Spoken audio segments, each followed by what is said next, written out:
There are two major miscalculations happening right now in the United States, and they've got huge consequences. Professor Poutine here, time for Mysteries Histories. The first is obviously Donald Trump's assertion that he can take Greenland because he needs it for national security.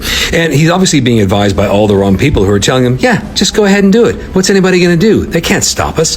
This reminds me a lot of Hitler in 1939 being advised by Joachim von Ribbentrop, his foreign minister, that if the British and the French didn't do anything in 1935 when they invaded the Ruhr in violation of the Treaty of Versailles, and they didn't do anything in 1938 when he took the Sudetenland, or in 1938 when they annexed Austria, or in 1939 when they took the rest of Czechoslovakia, they're not going to go to war over a little strip of land in Poland.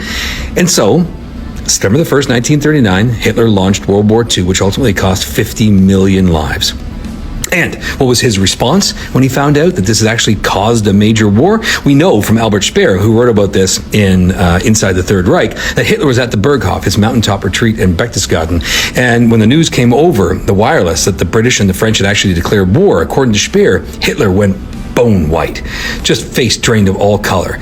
And he turned around in his wing chair and stared directly at Ribbentrop, who was shaking visibly.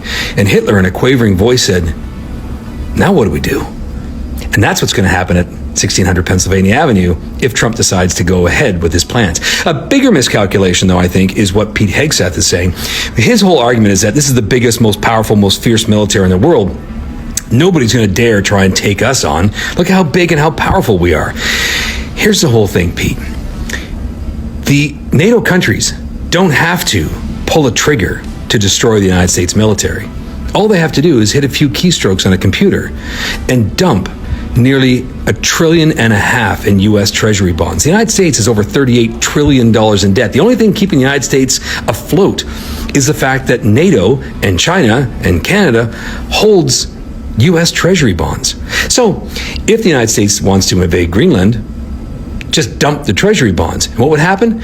Gas prices would skyrocket. The American dollar would tank faster than a falling stone. And the United States would enter a depression that would make the Great Depression look like you went into overdraft protection on your checking account. You may have the largest military in the world, but if they can't afford to put food on their table for their kids and you aren't paying them, do you really think they're going to go fight your war of imperialism and possibly bleed and die without a paycheck? Would you? Consider yourself updated.